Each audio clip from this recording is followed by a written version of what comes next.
Good evening, everyone, and welcome. Thank you for joining me this evening for another one of our Monday evening webinars. I really appreciate your joining. Thank you. I'm Don Kinzler. I'm the NDSU Extension Agent for Horticulture here in Cass County. And it is always interesting to talk about tomatoes. And so I'm looking forward to visiting with everyone about tomatoes. And feel free as we go along, if you have any questions, to put them in the chat box. If instead you use the Q&A, well, that's okay too. I'll be checking in on both. And from Yankton, South Dakota, February in the 70s today. Yes, and hasn't this weather been great? It's likely to change for tomorrow, but we've enjoyed it while we have it. And there's good reason why tomatoes are America's #1 homegrown vegetable. And of course, that's mostly because we just can't really buy that same flavor in the grocery store. During the wintertime, of course, they're certainly better than no tomato, but we all wait for that first vine ripened tomato in our vegetable gardens. And it's interesting, whether a person has a decent sized vegetable garden, a raised bed, or a person can even grow tomatoes on a balcony or patio. And we're going to cover some of those ideas too, for those that might not have a larger type garden. So let's get right into it. So there are two broad types of tomato plant growth habit. And this is rather important because it really separates the two types out quite dramatically. And of course, those two names are determinate and indeterminate. And of course, the reason why it's important to know those two terms is because the growth habit is so vastly, vastly different. Now, the determinate types are more like a bush type tomato. They produce plenty of tomatoes, but they tend to consolidate their fruit set, their blossoming and fruit set. They tend to consolidate it kind of in a kind of during the middle of summer or maybe towards the late summer. And on the other hand, the indeterminate type keep growing, keep producing more blossoms, and keep fruiting. And both have their place. The way that I remember these two terms is this. The indeterminate tomato varieties tend to grow indiscriminately. They just keep growing and growing and growing. And there are advantages to both. Now, the determinate types that tend to consolidate their fruit kind of in more of a consolidated span for home canning. Some people like that because you maybe have more fruit ripen at the time that you want to make salsa or canned tomatoes. The indeterminate can do the same thing. Those kind of keep producing like that. With the indeterminate types, they do keep growing and blossoming all the way kind of through the end. And so sometimes the indeterminate types are the ones that have green tomatoes left that didn't quite make it. I like to plant some of both. I plant determined varieties and also the indeterminate types. Now, the determinate types, since they're kind of a bush habit, don't need to be staked or put on a trellis or a cage. The indeterminate types that grow kind of indiscriminately, those do benefit greatly from staking or putting in a tomato cage of some sort. You don't have to. Sometimes I don't. They'll just kind of sprawl on the ground. But for ease of picking and just so they don't take up so much space, a tomato cage or staking them up and tying them to a stake is beneficial. Okay, so let's take a look at how some of these actually look out in the garden. These are the indeterminate. Notice how they've been staked upright and attached to that stake. So instead of sprawling on the ground, they'll continue to grow upward. And on the other hand, the determinate type tend to consolidate their fruit set more kind of in a bush type habit. All right, next we go on to the description of tomatoes. Now, this description might be on the plant tag if you're buying a tomato variety, or this description might also be in the seed catalog as you're shopping for varieties, if you like to start your own tomatoes from seed yourself. So let's take a look at some of the information that we can get on that plant tag or that description. Okay, the first thing to look at is where that green arrow is pointing, and that's the word determinant. See, on most tags or descriptions, it will tell whether that's a determinate variety or an indeterminate. So that gives you kind of a clue as to how much space that plant is going to take, and also whether you need to make sure that you're going to have to stake that up, if you like. Okay, then the next important thing that I always look for in these descriptions is the days to ripening, the maturity days. So if you look at the other green arrow there, this one indicates 80 to 90 days. Okay, and we're going to take a look in a minute or so what that kind of actually means, because this one actually is a little bit late ripening.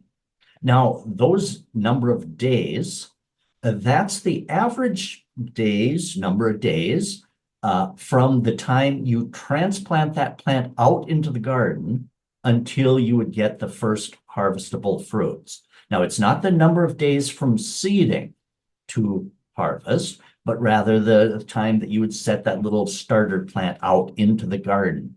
Now, you can't set your calendar by that, because a lot depends on the weather. If it's a cool season or a hot season, that has a great deal to do with how the tomatoes are going to do and how quickly we're going to get some fruit. But it does help us to rank whether it's a tomato early, or it's a mid-season tomato, or if it's a late season tomato. So you see the number of things that we can get off of that tomato tag or the description. So when we're looking at varieties, the cultivars of tomatoes, when we're looking, okay, and looking at that number of days that it takes. Okay, so the tag will say, if it's an early variety, it'll indicate about 45 to 65 days. Those are the early varieties. Okay, those are the varieties that will give you our first fruits. Then next, we've got the mid-season types. Those are the ones that the number of days will be listed at around 68 to 72 days, maybe 75 days. Now, this mid-season group is very, very important because for canning and for salsa, things such as that, we want kind of most of our tomatoes to be ripening during that good mid-season, because these are also the ones that will probably be a little bit larger, a little bit meatier than the early ones. So those are the mid-season types. And then the late tomatoes will be 75, 78 days, up to about 100 days. Now, these are the late tomatoes. For example, if you were only going to plant a couple of tomato plants, and if you chose one where the tag said 90 days, that tomato is going to be very, very late. You might not get your first fruits until September or so. And so each year I do get some emails, people wondering kind of why their tomatoes didn't ripen very early when everybody else's was. But sometimes it's because the variety that a person chose was a late variety. So many gardeners like to plant some of each. It's kind of fun to have an early variety to kind of get those first fruits. And we're going to talk a little bit too in a bit about how to get tomatoes to ripen a little bit earlier. Because it's always kind of fun, isn't it, to have a tomato that ripens before the neighbors. That's always kind of fun. And so anyway, fun to plant a plant or two of the early varieties. Sometimes they tend to be a little bit smaller maybe, but it gives us that fresh tomato taste early. Okay, and then most of your tomatoes, if you plant more than one or so, for example, my wife Mary and I kind of enjoy planting maybe 36 or 48 or so tomatoes, so we've got plenty. So the bulk of our tomatoes, we want to be in that mid-season range, 68 to about 72 or 75 days, so that we've got plenty right in the middle, consolidating, so we've got plenty for processing. But it's always fun to have some of those late varieties, because some of those are the big tomatoes.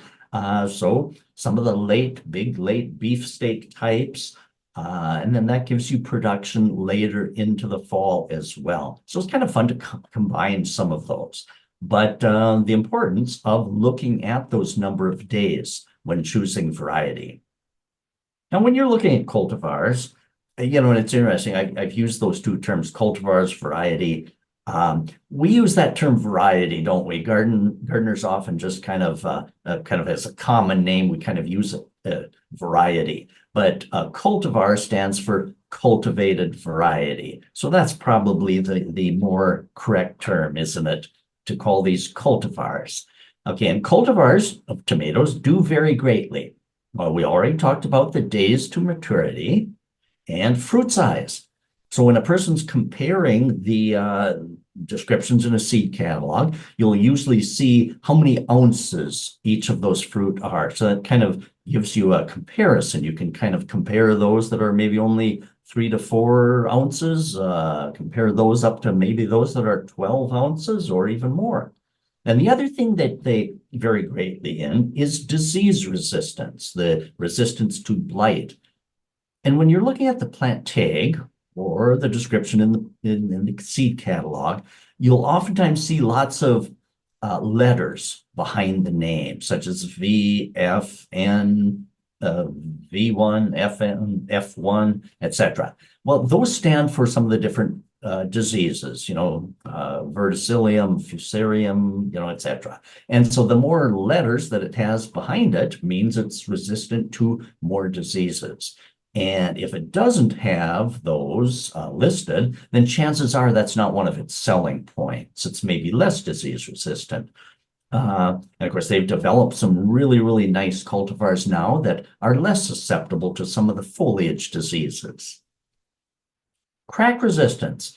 Cracking is always a problem, especially if we go through a bit of a dry period and then we get some rain, some moisture, and then the tomato skin just kind of busts its britches and we get the cracking. But some varieties are more resistant to the cracking. And so we can look for that. If it says crack resistant, then it's been bred to have some of that in it. Now, sometimes I'm asked, what are some of our own favorites that Mary and I grow? And of course, there's so many different varieties. One of my favorite seed catalogs is one called Totally Tomatoes. And almost the entire catalog is devoted to tomato cultivars. And I've never counted them, but I think there's probably at least, I don't know, maybe 10,000 different tomato varieties. So it's tough to pick your own favorites, but a couple of ours. We like Big Beef. It's a nice, big, meaty tomato, quite disease resistant. Celebrity is one of our longtime favorites as well. Big Beef and Celebrity were both All-America selection winners. And I like the Mountain series. There's a number of different ones called with that mountain in the name. And for cherry tomato, we love Sun Sugar, which is a golden cherry type tomato, very sweet. Some people like Sun Gold. That's another great one. And of course, with some of these cherry tomatoes, one plant is certainly almost all you need because they're so prolific. And our Sun Sugar tomato, we do stake that up, otherwise it would be sprawling all over the place. And that is one that we don't start ourselves from seed because, to buy a packet of Sun Sugar seed when you only need one plant, I go to the garden centers and shop for Sun Sugar. But again, lots of people, I think if you probably ask 20 gardeners what their favorite tomato is, you'd probably get 20 different varieties, 20 different answers. Okay, let's take a look at when to start. Okay, if we want to start our seeds indoors ourselves for tomato plants, the target date is April 1st. Now, you might think that sounds a little late, but that actually works really well. One of the things that go wrong when starting tomatoes indoors is to start them too early. And then they grow quite rapidly, and then they get quite tall and lanky and tend to languish indoors if started too early. So April 1st is really a good target date. Gives them some warmth so they sprout quickly and strongly. And we grow ours under LED lights in the basement. Keep the light tubes just within an inch or two of the leaves and the developing seedlings. And then you'll have some really good transplants by the time it's time to go out. Also, I should mention that when we're starting our tomato seeds, we always start them in a seed tray, get them to germinate, and then we hand transplant them into either little pots or 4-packs, something like that. There is that transplanting process imparts vigor to those little seedlings. Also, when you're transplanting them out of the seed tray, gently teasing apart a couple seedlings and just put one in each pot or one in each cell of the pack, you can sink it down a little deeper than it was growing.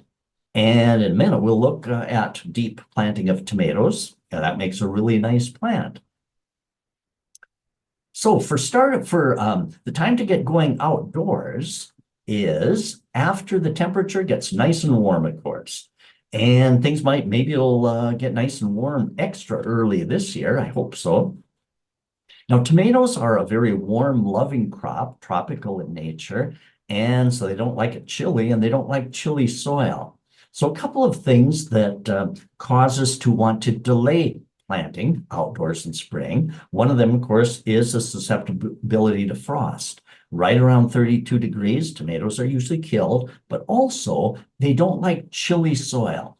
If they're planted in chilly soil, no matter how mild the air temperature is, in chilly soil, they'll oftentimes just languish and they can even be permanently injured if the roots are planted down in chilly soil. So what's chilly soil? The soil temperature for planting tomatoes out should be above 50 degrees. And a person could put a soil thermometer down in. I think a food thermometer would probably work, but most of them don't go quite that low. Most of them are kind of cooking temperatures higher than that. But what I like to do is look at the NDAWN, NDAWN, North Dakota Agriculture Weather Network. I type that into my search bar, NDAWN soil temperatures. It's updated at least once a day, maybe a couple of times a day. And there are sites all over North Dakota, and I believe a few in western Minnesota. And it will tell, for example, for Fargo, I just checked it, the soil temperature at 2 inches, I believe, was 34 degrees. And it gives different depths down in. In Fargo, there is still some frost, 32 degrees, I think at the 4, 8, and 12-inch depths. And below about 12 inches, there wasn't frost anymore, according to this. So what I do is I watch, and when that upper 12 inches of soil gets above 50 degrees, and if it's beyond a reasonable frost-free date, then it's time to set up tomatoes. Now, I like the 15 or 10-day period between about May 15th and May 25th. I like to watch that period for any of our warm-loving things, tomato plants, peppers, annual flowers that we set out. I keep an eye on that 10-day window. And if it looks like it's nice and warm and it looks like there's no extended dips coming, then the person maybe can go ahead and plant. Now, we can easily get frost later in May too, so a person would need to be prepared to cover them up. There'd be nothing wrong with delaying until more towards the end of May. Sometimes tomato plants gone into nice warm soil will pop right up, take growth, start growth better and take right off better than if you start them early in chilly soil, if you follow me. So sometimes delaying a little bit until it's nice and warm and the soil is warm, your tomatoes will take off quicker. They'll root in and the top growth will really start well. That also reminds me a little bit about what if one of your tomato plants, though, that you've started yourself or one that you buy, what if it's got a little blossom on already? It's kind of tempting to let that little blossom go and remain on the plant because you might think, well, gosh, I'm going to get some earlier tomatoes that way.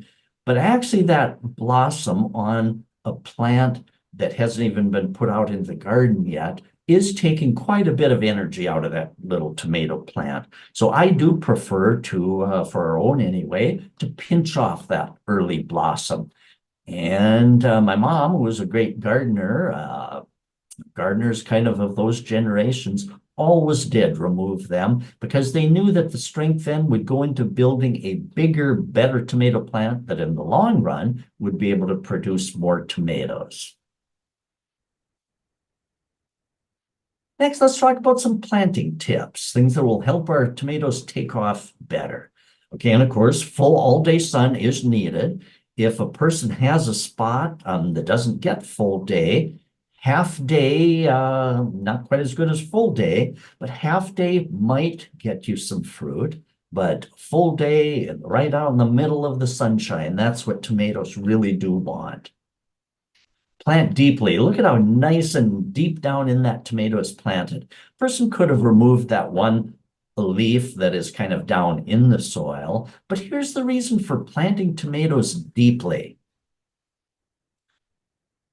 Look at along that stem. If you've ever looked closely at a tomato, sometimes there are little bumps. And when those little bumps come in contact with soil, they will root. So if that stem is down below soil surface, they're going to start rooting in and you get an extra heavy dose of rooting. Another good advantage for planting them deeply is then the wind isn't whipping them all over. So a couple of good reasons for getting those plants down very deeply. Now, maybe it's later in the season. You've gotten some tomato plants on sale, but they're really big. Or maybe the plants that you started indoors, maybe it was a little too early and they've gotten a little bit spindly or leggy on you.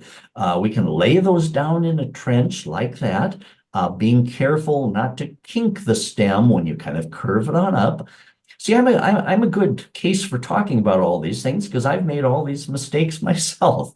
Large tomato plants, I've laid them in a trench, and if I wasn't careful, I have broken off that top, and then of course it ruined the plant basically. But you can gently curve them up, tuck a little soil underneath there, so that then when you backfill, you're not going to break the stem. I do prefer to dig deeper down rather than laying them. But if you can't dig deep enough, then laying them in a trench will work. Now, this tomato is set too shallowly because a person's losing that ability for them to root all along the stem, but also just consider what that's going to do in one of our winds. You know, it's going to be going back and forth, whipping. And so getting it down in, even I think on this one, I'd probably remove that bottom leaf and then put it all the way up, all the way up. Old Professor Neil Holland always used to say, plant it up to its ears.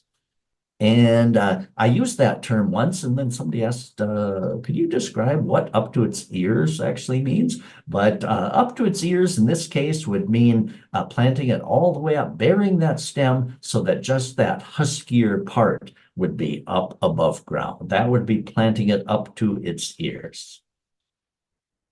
Now let's talk a little bit about getting early tomatoes. You know, I termed this the great tomato race. And of course, we're all so hungry for getting that early vine-ripened tomato that we may as well try to coax some of them a little earlier. So here's a couple of methods. Well, we could plant one or two along the house foundation.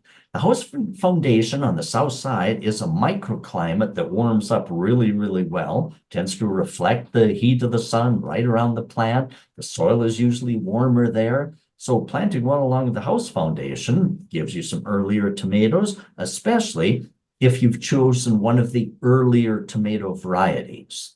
Then you add earlier variety plus a hot microclimate, and that'll speed along too. Well, we can also use plastic mulch. Plastic mulch laid on the soil will warm up that soil. Because remember, I mentioned that tomatoes love warm soil. They love it above 50 degrees. The warmer the soil gets, the better they like it. So if we put plastic mulch down on the soil to heat up that soil, that's going to boost the production and the earliness of the tomatoes. So now the question is, are we going to use black plastic or clear plastic? Well, at first you might think that the black plastic laid would absorb the sun And it does. So if you put your hand, sunny day, if you put your hand on that black plastic, it does feel warm. But if you put your hand underneath next to the soil, it's cooler. So the key is, based on lots of research, is to use clear plastic. The clear plastic laid on the soil creates a greenhouse over the soil, and the sun shines through, the heat is trapped underneath, and it acts just like a greenhouse over the soil in trapping that heat. So for anything that loves it warm, I do this with our watermelon and muskmelon all the time to give it good heat for the soil. But this would also help boost along tomato production. I don't do this with all our tomatoes, but when we want some earlier ones, we'll do it with a plant or two. You could even start warming up that soil a couple of weeks ahead of when you actually are going to plant it out. If you're thinking, gosh, around May 1st, I'd like to get going, but I don't trust the May frost. So I don't want to plant my tomato plant out yet. But what if we put a square, maybe 4 feet by 4 feet of clear plastic, weighted the edges down with some soil, put that on the soil in the place where you want to plant the tomato plant, and let that soil really warm up and cook nicely. Then when it's later in May and you want to plant your tomato plant out, that soil is already going to be warmed ahead of time. In the seed catalogs, you'll oftentimes see red plastic. There is some research showing that the sun's rays, as it's reflected off that red, does have some benefit on improving tomato yield. But for our area, where chilly soil in the spring is kind of a determining factor, for our area, I do believe that the clear plastic probably outweighs the benefits of the red plastic. The red doesn't get quite as much, solar penetration as clear plastic does. Now, early season protection. Have you seen these? The tomato protectors, where they are made of tubes, and you fill each of those tubes with water. I remember in approximately maybe 1980, when these first came out, the horticulturist that I was working with had received some of these as a trial, and he said, "Here, Don, you take these, try them out." And so I planted these in, I think, maybe mid-April. I mean, it wasn't this photo, but I used these. At the time, the brand was called Wall of Water. And I took them to my parents' garden sometime in April, filled each of those little tubes from the garden hose, planted the tomato down in, and it really does protect it quite well. The sales pitch on these, I think, says it'll take it down to, I don't know, 10 degrees, 15 degrees. But I did find that it did keep the tomato plants from freezing. So that's an alternative too, is to use one of the season extenders. It also helps to get your tomatoes to yield earlier if you start with a good, healthy plant. Now, these that you see are good, healthy plants. But what do I mean by that? Look at the rich green color. They're fairly stocky. We can take off those lower leaves, plant them nice down deep, but the color is good. It means they've been well fed, the nutrition is good, and they're going to take off, as opposed to these yellowed plants. They're going to grow fine too. We'll can give them some fertilizer and they'll green up. But in the meantime, they've got to do that. They've got to kind of green up and get a little more nutrition and energy into their system. And so we may as well start with well-nourished plants that are capable of taking right off. So whether we're growing our own, we can give them a little water-soluble fertilizer, a few weeks before you're going to transplant them out to make sure the color is rich and green and the roots are well nourished. Or if you're shopping for plants, choose those that have a good green color, deep green color, versus those that are light yellowish green. Oh, and of course, cutworms. There's nothing more disappointing than walking out to your garden and find that nice tomato plant just leaning over on the way to being dead.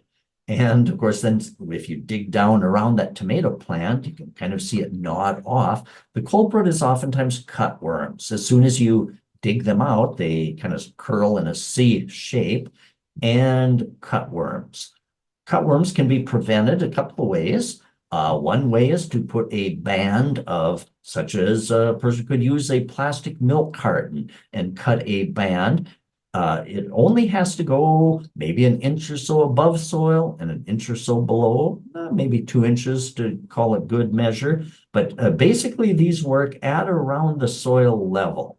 So a circular band of material put around. Some people will save tuna cans or other cans, cut the bottom off as well. And when they're transplanting, put that around that to discourage the cutworms from ruining your tomato plants. Next, fertilizing tomatoes to keep them in good nutrition so that you're going to get nice sized tomatoes and healthy leaves. And there's all kinds of different vegetable type fertilizers. The directions will say how to use them. A person can use some organic types. Really, the only fertilizer to steer clear of is the one on the right, lawn fertilizer, because lawn fertilizer is very high in nitrogen, which is the first number on the fertilizer bag of the 3 numbers. Nitrogen causes good green leafy growth. That's why it's so good on lawns, because we get lots of good green leafy growth. But if a little extra leftover lawn fertilizer is put on your tomatoes, you might get whole lots of vine, but not a whole lot of tomato fruits. Next, look at pruning tomatoes. Pruning tomatoes. Now, why would we prune a tomato? Now, remember we talked about the indeterminate tomato types, those that grow indiscriminately, lots of vines. Sometimes you almost get too much vine at the expense of the tomato fruit. So, in order to prevent quite so much vine, tomatoes can be pruned. You don't have to prune the indeterminate types. Sometimes I just haven't gotten around to it, and they've been on a stake or in a cage, and they do fine. But you might consider pruning tomatoes. Many of our serious tomato growers always prune the indeterminate types. So here's what to look for if you want to prune tomatoes. So basically the idea is so that they don't have quite so many stems, because along these indeterminate tomato plants, they develop what are called sucker shoots, extra shoots, developed at the point where the main leaves join the stem. If you look at the photo here, there are these little sucker shoots in there. And there are different ways to prune tomato plants. Some tomato growers prefer to just keep one main stem, and they'll locate those suckers, the spots in red there, labeled in red. They'll locate those suckers and then they'll remove those. Kind of as soon as you can really handle them, they can be pinched out. But be careful though, because along those stem are also forming flower clusters, which will turn into fruit. And of course, when they start out, they're just green. So make sure that you're just pinching out the leafy type suckers. Now, so there you see a sucker that's kind of advanced. A person could take that out before. See, if that was left intact, that's going to take off and produce a whole great big long vine again. You're going to get a whole nother stem. And if in each of those axils of the leaf, if you get all these big stems coming, pretty soon you've got one humongous tomato plant. So that's the reason for limiting them. Okay, some tomato growers will keep just one single main stalk called the leader and then nip off those side sucker shoots. Or some people from down at the base, some tomato growers at the base, they'll let the lowest sucker form. So then you've got 2 main tomato trunks. So different ways. There's not necessarily a correct way. So you might experiment with a little. If you found that the indeterminate tomato varieties for you have just created too big of a massive bush, and even such that it's maybe hard to find the tomatoes in there, you might consider doing some pruning. Locate those sucker shoots that are in the leaf axils and remove them, or at least some of them. Even some pruning will oftentimes help. And eventually you'll kind of get an eye for lowering the amount of vine. Okay, let's talk about heirloom tomatoes. If you've opened a seed catalog, you'll know that there's big sections of heirloom tomatoes. Okay, so what's an heirloom tomato? An heirloom tomato is a variety that has been around before the onset of hybrid tomatoes. Now, the date of at which tomato is called heirloom is, not set in stone. Generally, it's tomatoes that were probably in place and developed before World War II. The first hybrid tomato was developed somewhere, I believe, in the 1940s, maybe late 1940s. And so tomatoes before that period, before World War II, are called heirloom tomatoes. And that's versus a hybrid tomato. Now, if you've looked in seed catalogs, you'll oftentimes see that term hybrid, such as Big Beef, Celebrity, they're all hybrids. A hybrid tomato means that two parents, the pollen was crossed, and this can be done by plant breeders. If they'd like to get the earliness of this tomato with the big fruit of this tomato, they can cross-pollinate and try to combine those. Sometimes hybrids are done for a certain flavor, disease resistance, crack resistance, things such as that. Hybrids can also occur in nature. Now, tomatoes are generally kind of wind pollinated, but in nature, if a couple of tomato plants happen to be close enough, wind could transfer pollen from one to the other. So hybrids can occur in nature. For example, on cucumber plants where insects, bees, do the main pollinating, bees can do the hybridizing also. So many people love heirloom tomatoes for certain flavors that they get. There's all kinds of different colors. So it's nice. It's nice to be able to choose between I'd like an heirloom tomato or I'd like a few hybrids. So it's fascinating to be able to have that choice of that many things. Okay, next let's talk about tomato diseases. Now, as you see here, that's one of the tomato diseases. Frequently, they'll cause the foliage to turn yellow, oftentimes black or brown spots. It's important to note that once the leaves are distorted like that, those leaves will not revert to normal. If we put on a fungicide or anything we do is not going to make those certain leaves well again. That's why prevention is the big thing with tomato diseases. Well, a couple of things we could do. We can choose tomato varieties, like we mentioned, that have some disease resistance in them.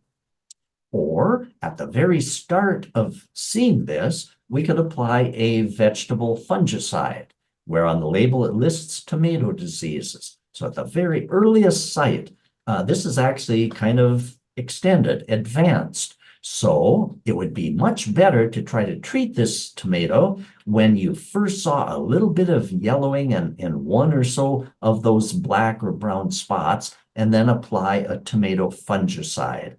Tomato fungicides, you can get a concentrate and just put a little bit, follow label directions, of course, in a watering can and then douse the tomato plant with it. They're also just ready to use spray type fungicides. It's very important to avoid overhead watering. So this is kind of a dangerous way of watering our tomatoes because we're splashing a lot of water around. We're getting the leaves wet, and the potential of splashing bacteria and fungi up off of the soil and onto the leaves is quite great. So it would be much better to use a soaker hose or a ground water, just watering the ground, being very careful not to get the foliage wet. Especially important if you're watering in the evening, because if any of the leaves get moisture that stays on during the night, that's just ready-made disease habitat. So it'd be better to water in the morning if you could, so the foliage would dry, or just to water the soil and not the plants. Soaker hoses are great for that. I mentioned the fungicides. So disease control is all about prevention. Now, this is an important point to talk about. Blossom end rot. And who of us that have grown tomatoes haven't experienced blossom end rot? Yeah, isn't that something? You know, it's the bottom end of the tomato, the side opposite where it's attached to the stem. And, you know, it's interesting. You can be watching a tomato, it's starting to turn red. You think you've really got something, and then you happen to go to pick it and you notice then the bottom end is black like that. So it is disappointing. Now, blossom end rot is not a disease as such. It's not caused by a disease organism. Instead, it's caused by the tomato plant's inability to take calcium out of the soil. And it's important to understand that calcium part of it, because our soils have enough calcium in it. From the Red River Valley on west, our soils are generally quite rich in calcium. If you get into the acid soils in Minnesota, then sometimes the soils could be lacking calcium. Okay, well, how come this is caused by a lack of calcium if our soils have plenty of calcium in them? Well, it's the inability of the plant to get that calcium. Okay, now think about this a little bit. Tomato roots don't have teeth, so they can't chew that calcium. And that's one reason why I'm sure you've seen on Facebook sometimes people adding Tums to their tomato planting soil, because Tums, of course, have some calcium. But tomato roots don't have teeth. They can't chew that Tums tablet. But the roots have to drink in the calcium in a solution. Meaning, if there's enough moisture in the soil, the calcium will turn into a solution that the roots can drink up. So I hope I'm not getting too confusing on that. So anyway, adding calcium to the soil, whether it be Tums or another one people say is, well, Epsom salt, but Epsom salt is actually magnesium. It doesn't have calcium. Another one is adding eggshells. Eggshells have calcium, but again, those are all in forms that the roots can't drink it up. You know, the roots can't nibble or chew on eggshells. So it has to be in a moisture solution. Notice I'm saying moisture, moisture, moisture. Okay, our soil has plenty of calcium. That's why adding extra doesn't really work. The key is the moisture. We have to have moisture in that soil for the roots to drink up the calcium in solution.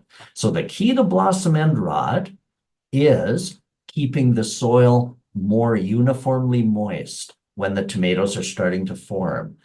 Keeping the soil more uniformly moist will keep the existing calcium in a solution that the roots can drink up. See, if the calcium isn't in solution that the roots can drink up, that plant, hungry for calcium, starts sucking the calcium out of that developing fruit, and the fruit then starts to get sunken and black.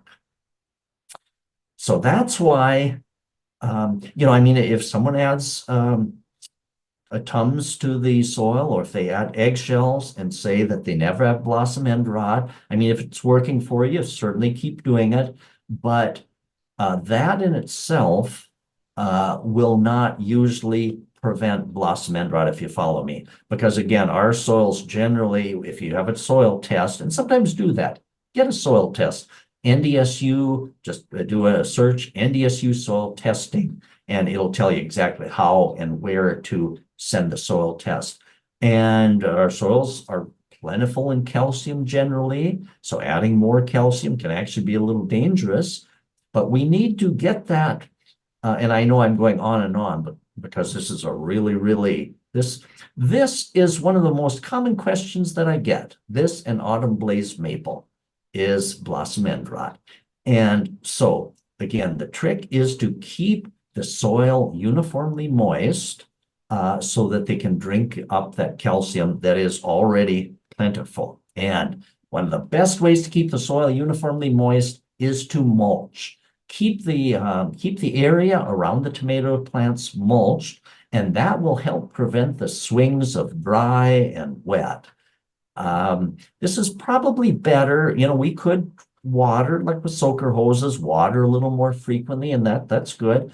But the mulch really does help cut down on the evaporation and to help keep them. Also, it keeps the weeds down. For example, if you hoe or cultivate too close to tomatoes when they're in fruit, it will oftentimes break some of the roots that are going outward. And if you break some of the roots, that plant can't drink up the calcium through the roots because some have been damaged.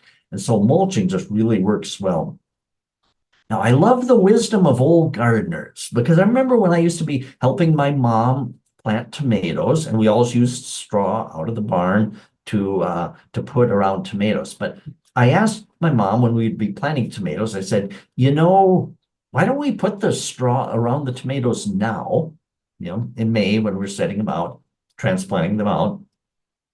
Let's put the straw around the tomatoes now because when they're small, we can get it around there a whole lot better. But my mom said, no, because a straw or any other mulch put on the soil in May will tend to keep that soil cool. Straw is an insulator, and so the coolness of the soil in May, even though it's above 50 degrees, it's still kind of cool, and straw would tend to keep it that cool. Instead, my mom always said, and the research has proved her right. Instead, she said, no, wait until late June before the tomatoes are fruiting, but wait until late June and then we'll put the straw down. Because by late June, that soil has had a chance to warm up good. Tomatoes aren't setting fruit yet. And then we would go in with our bales of straw and loosen it and put those around the tomatoes. And that really worked well. So there's a good case to be made for not mulching the tomatoes too soon. But let that soil warm up good. The bare soil, let that collect the heat and get those tomatoes roots nice and warm. Well, if a person doesn't have straw on hand, and my wife and I now don't have straw on hand, instead, we could use grass clippings. Now, it's very important that the grass clippings not be treated with an herbicide. If they are treated with a weed killer, and then you use those grass clippings on the tomatoes can oftentimes be injured by that herbicide residue. So if you did have your lawn treated, you'd want to mow at least 3 times and discard all those. And by the 4th time of mowing, those should be safe to use on your tomatoes. Let's see, what else could I talk about mulching? You can use shredded bark. That works quite well. Compost. If you've got some leaves that are kind of not quite all decomposed, leaves make a nice mulch. But again, the idea is don't apply the mulch until after the soil has well warmed up. Now, I mentioned herbicide injury to tomatoes. Here's 2 photos that do indicate herbicide injury, and that's always so disappointing. When tomatoes, when I get samples of tomatoes that have been injured. Now, both of these show injury to the leaves, quite typical. The leaves become kind of gnarly and kind of stretched out and cupped. And this is classic herbicide injury. Well, maybe the lawn next to the garden was sprayed. Maybe some of that wafted over onto the vegetable garden. Or maybe a person used grass clippings or manure. Some of the potent pasture herbicides pass right through a cow's digestive system and taints the manure. And so then if manure were used, added to the garden, that's one way. Sometimes straw. If a heavy-duty herbicide was used on the grain, and the resulting straw sometimes could have some residue in it as well. Now, once tomatoes are injured like that, even though they might go on to produce fruit, the fruit is not edible. It's just all research indicates that there's no way to indicate that those tomatoes are safe. There's no practical way of testing fruits. It would have to be sent away to labs, probably for $1,000 or so to analyze whether an herbicide is in a tomato fruit or not. So just for safety, once a person sees herbicide injury, then that renders the fruit essentially unusable for the rest of the season. That's why it's so important to prevent that. One type of scarecrow I can never resist. That's one of my favorite little cartoons. Now, have you noticed in some of the garden catalogs where you can buy grafted tomatoes? Or you might see where you can graft your own tomatoes. Why would you graft a tomato?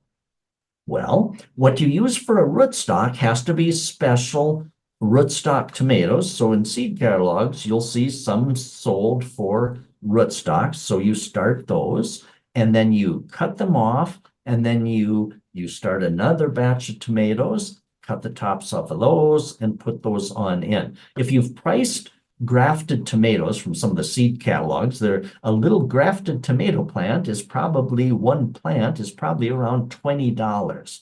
Well, why would you do this? Or why do seed catalogs even offer grafted tomatoes? Some tomato varieties aren't disease resistant, especially some of the heirloom varieties don't have as much disease resistance that was able to be bred into those. And this is one way of getting disease resistance into like an heirloom variety. The rootstock type tomatoes oftentimes have a very massive, big root system that they'll develop, and they will impart some of the disease resistance into the part you put on top.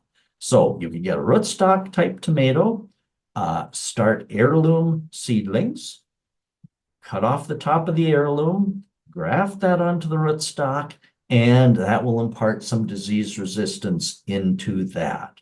So again, I just want to mention grafted tomatoes. It's not for everybody. I don't graft tomatoes, but I just wanted to let you know. So when you do see grafted tomatoes in the seed catalog, what's that all about? So anyway, that's the process there. I mentioned some people have a patio or balcony where they've got a spot for a tomato or two. So growing tomatoes in a container. First of all, the container type should be at least the size of a 5-gallon bucket. More would be better too. Okay. Then the second thing would be to choose a variety of tomato that is a determinant, kind of a bush type. And then also there are some really good varieties of tomatoes that have been developed, and they say container friendly or container variety. They stay in a nice size plant that will give you production and stay within the bounds of your container. Another important thing, if you are growing them in a container, is to fertilize regularly with a water-soluble type or a tomato type fertilizer. Also, blossom end rot can be a big challenge on these because pots tend to dry out quite quickly. And so that drying out, and then you water, then you dry out. When they dry out, that calcium that's in the potting mix isn't available. And so then the plant sucks it out of the developing fruit. So again, same as in the garden, we need to keep the moisture consistent, which can be a challenge in a pot. A person might even mulch the top of that pot so that they don't dry out quite as rapidly. That's why it is important to have a big enough container so that it will hold moisture. Now, don't all bail out. There's got a couple of things left to do, but as usual, if you've joined any of these in the past, it's test time. And don't panic. It's not a tough test. We collect demographics. It helps us know if we're reaching audiences of all age groups, etc. Plus, one question is, do these webinars have any information that's any use to you? So let's finish on up. So if we take a look at a tomato, just to kind of summarize what we went through.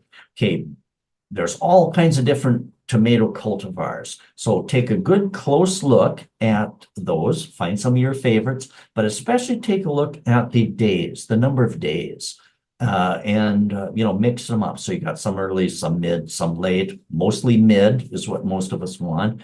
And then also look indeterminate versus determinate. Plant when it's warm. Make sure the soil is nice and warm. Your tomatoes are going to love you for it. And mulch after the soil's warmed up, generally maybe the end of June or so, put mulch on and do good prevention on the diseases. And like I say, then the race is on to our first tomatoes. Let's take a look at the questions here. I'm going to go first in the chat box, then we'll go to the Q&A. Okay, let's go through you guys always have some interesting questions.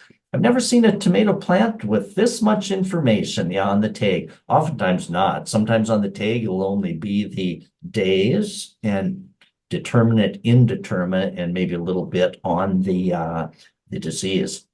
Okay, indoors April 1st. Is that for your zone? How many weeks before last frost? Okay, good question. In case you're listening from a spot outside of the North Dakota, Minnesota area. So April 1st for starting indoors is if you want to set the tomatoes out around May 20th, May 25th. So what is that? The 4 weeks or so in April. So you'd be looking at probably 6 to 7 weeks, 6, 7, 8 weeks before the date you want to set out. So if you're in a very warm area and you have a target date for transplanting into the garden, then just back up about somewhere 6, 7, 8 weeks and then start your tomatoes indoors from there. Thank you for asking. Okay, please remind folks that the FM Seed Library will be open on March 15th by early afternoon at the main library in Fargo and the Carlson branch. 40 varieties of tomatoes, so it's a great opportunity to try out new ones. Thank you, Anne. Okay, once again, the Fargo Moorhead Seed Library will open March 15th. So visit the Fargo Main Library and the Carlson branch, and you can get free seeds. Awesome, 40 varieties of seeds. So please do visit our library, Fargo, Maine, and Carlson.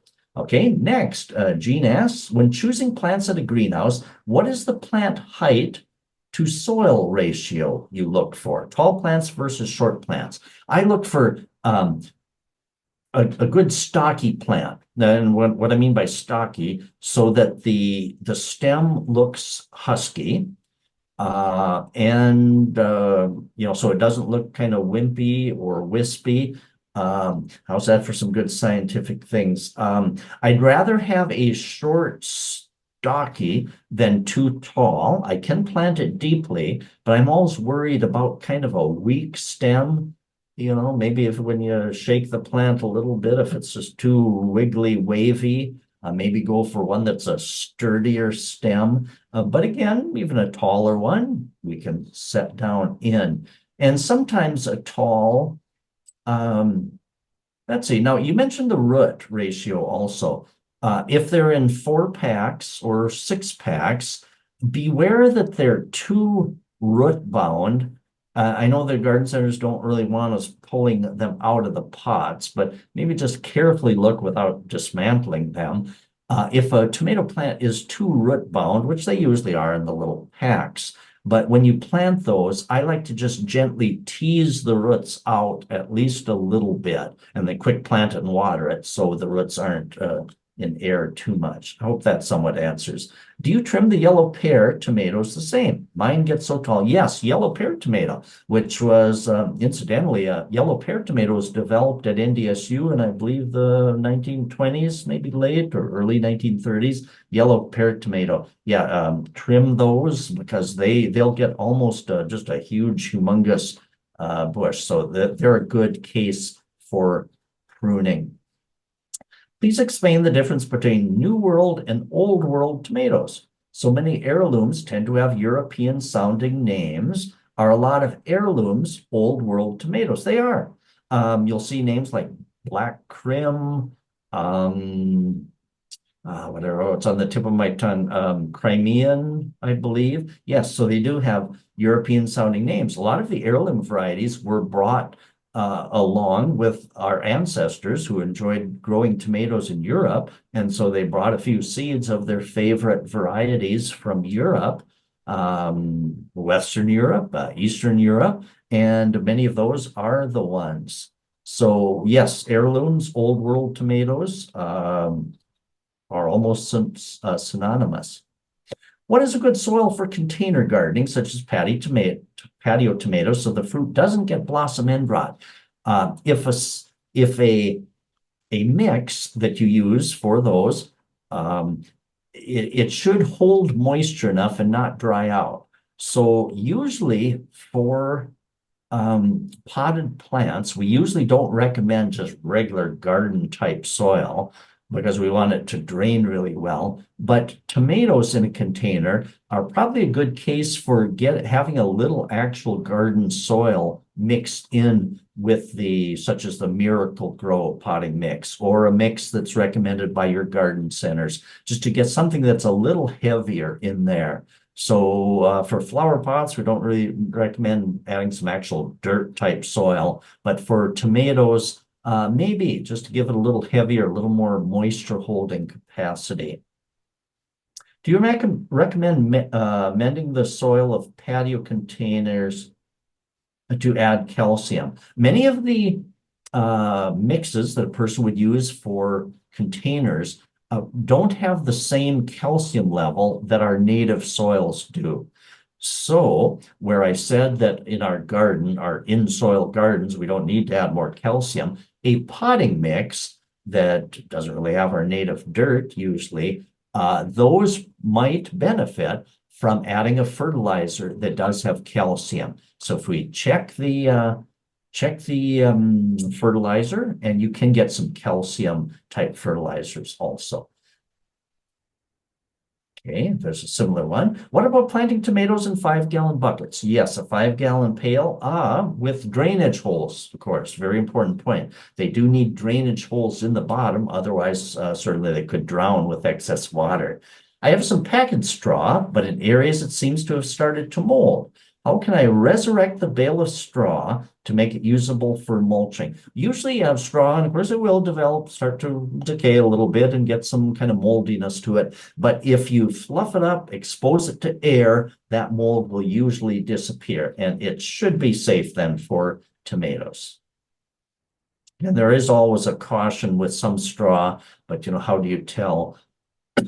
Excuse me, some caution for straw that could be treated. What are your choice for salsa tomatoes? We are going to try, oh, well, we like the different Roma tomatoes for salsa because they're nice and meaty. We are going to try one from, and I'm not promoting the Burpee Company, but they've got one called, I believe it's called sauce tomato. And it says 1 tomato will fill a jar. And it is so meaty. And I've got to try that for myself. We're going to try that one. I believe it's Burpee's. I think it was called sauce. I haven't ordered the seed yet, but I need to do that pretty quick.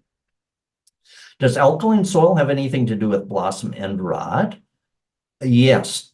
Alkaline soil. So our soils from the Red River Valley and on west tend to be alkaline, and alkalinity and calcium kind of go hand in hand.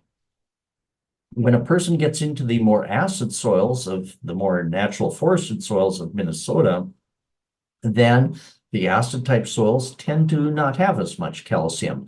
So the soil scientists tend to kind of let us know that alkalinity and calcium tend to go kind of hand in hand. And so, yes, alkaline soil does, you're mentioning kind of a lockout of nutrients. And so definitely the alkaline soil does play an integral part. For example, iron uptake in some of our shrubs and other type trees, the higher pH definitely does lock some of these materials out. How do you water through plastic mulch? Oh, that's a good question. Water through plastic mulch. When you plant a tomato plant into the plastic mulch, you make a cut and then plant your plant down in, and then kind of weight a little bit of soil, put a little soil around for weight over that cut surface. And that will, and that opening gives a spot that water will percolate down in. And it's just a 4 foot wide area, 4 foot about by 4 foot, and water does go fine down through. After rains or after I water, if I see a little bit of water puddling up on a low spot of the plastic, then I punch some holes in that. So that those naturally kind of little low pockets in the plastic then are areas where water will get down. It also helps conserve the moisture very good. Blossom end rot, would you use calcium sulfate to the soil as a calcium supplement? Probably not, because our soils are generally high enough in calcium.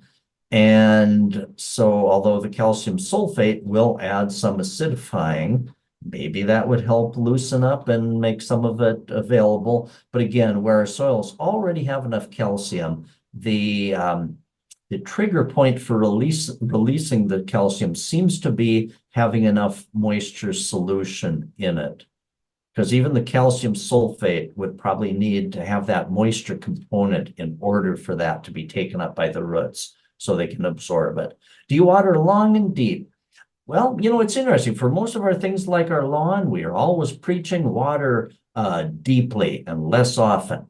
But tomatoes, where we want to keep it more consistently moist, then we're watering a little more often, aren't we? So that we aren't going as long intervals, especially when they've set the fruit. Okay, would you recommend using Jiffy pots to transplant your seedlings into when planting them outdoors? Is it okay to plant the Jiffy pot in the soil? Now, Jiffy pots are the peat type pots, and the roots do grow through, but there is a caution. Sometimes the roots will and there's also little kind of Jiffy pellets, kind of like with a netting on the outside, and they do work. The roots will grow through, but sometimes the roots don't seem to always penetrate out as rapidly as they might. So what I like to do when I'm using peat pots is to just break them apart just a little, not enough to totally disrupt the roots, because that's the reason for planting pot and all, but just break them up just a little so that the roots aren't quite as confined in that area. Also, break down just the top rim and make sure that the top rim is buried below soil. Otherwise, that peat pot can tend to wick soil up in a way, but otherwise it can be very useful. I use those a lot for our melons. Is the burpee tomato seed called super sauce? That's the one, super sauce. That's the one that I'm very curious to try. Okay, a couple more in our Q&A. How long would you need to leave the plastic on the soil? The entire time, or do you pull it up after a certain amount of time? You leave the plastic on the soil the entire growing season. When I grow our melons, watermelon and muskmelon on plastic, which was research done at NDSU in the 1960s and 70s on how to grow good melons, the clear plastic is left on the entire season, same with tomatoes, and then taken up as you're cleaning up the garden. Dissolve the tums in water before feeding? Yeah, it'd be probably better than putting them on dry. But again, the calcium itself, we don't really need to be adding more calcium, such as the tums, since there's enough calcium there, but it's the moisture that is usually the determining factor. Why do the leaves of a tomato curl up? That's a good question. Called tomato leaf roll. And that has puzzled tomato scientists for a long time. The tomatoes leaves will oftentimes just roll up. They look healthy, not yellow or anything, but they'll just tend to roll. And it seems to be heat, maybe some moisture type things, but it happens even if there's plenty of moisture in. So it tends to be kind of a variety, cultivar type thing. Some roll more than others. The good news is it doesn't seem to diminish the fruiting or the fruit set or the quantity that you get. And so it seems to be kind of almost more of a cosmetic type thing. We'd like our tomatoes leaves to look picture perfect and just be laying flat. And it's kind of a little disturbing when they want to roll up like that. But the good news, it doesn't seem to diminish the harvest. Would grass clippings and leaves get matted down? A little bit. That's why I used to like straw better. Straw didn't kind of pack down. Grass clippings, if first you kind of dry them out, turn them, maybe put them on a pile first away from the garden, dry them out, turn them, flip them over every few days, get some of that moisture out of it so that they're kind of a dry, more fibrous material. And then they don't seem to mat down quite as well as much. Different tips if gardening in a raised bed. Gardening in a raised bed can be a little more challenged to keep it continually moist where the tomatoes are because it tends to drain more. Also, if you're using a raised bed mix, some of those mixes can tend to be a little bit well drained. And so you might actually, for raised beds in our area, they are recommending now actually adding a little bit of actual garden soil, dirt type soil to those. Again, to try to keep a little bit more moisture holding capacity in those. Do coffee grounds work as a fertilizer? Yeah, I like coffee grounds. They're good, natural, organic. They help improve the organic consistency, give a little bit of nitrogen. The acid is pretty well all perked out. All our soils could probably use some acid, but yeah, coffee grounds make a good fertilizer. Probably low analysis, but a good product. For indeterminate tomatoes, besides pinching the suckers, is there some pruning I can do so the plant doesn't get so big? Yes. At a certain point of the season, at a certain point, probably sometime in September, when you know that even if it sets some more fruit, they're not going to make it, then a person can just start cutting that top off. As it tries to grow up at the top, just keep cutting that top off. Do plants allowed to grow two main stems produce more fruit? Well, now that's a good question. When they've done research on this, sometimes pruned tomatoes don't always produce quite as much fruit quantity-wise as does a pruned one. Did I say that right? Pruned plants don't always produce quite as many tomatoes. But the tomatoes that you do produce are usually larger and higher quality. Let's see. Do you remove plastic after you plant tomatoes? No, it stays on. Do you cover the white plastic with mulch? The clear plastic, and no, the clear plastic doesn't get covered with mulch. The clear plastic keeps the moisture in, and then it keeps warming the roots up nicely. So the plastic mulch doesn't get covered with anything. I planted winter rye on some of my beds last fall with hope of adding nutrients. What do I need to do to the rye this spring before planting? So with the rye, and I would like to try rye on some of our very heavy soil. So what a person would do with the rye, usually in the spring, at a certain point, it gets tilled in or turned under.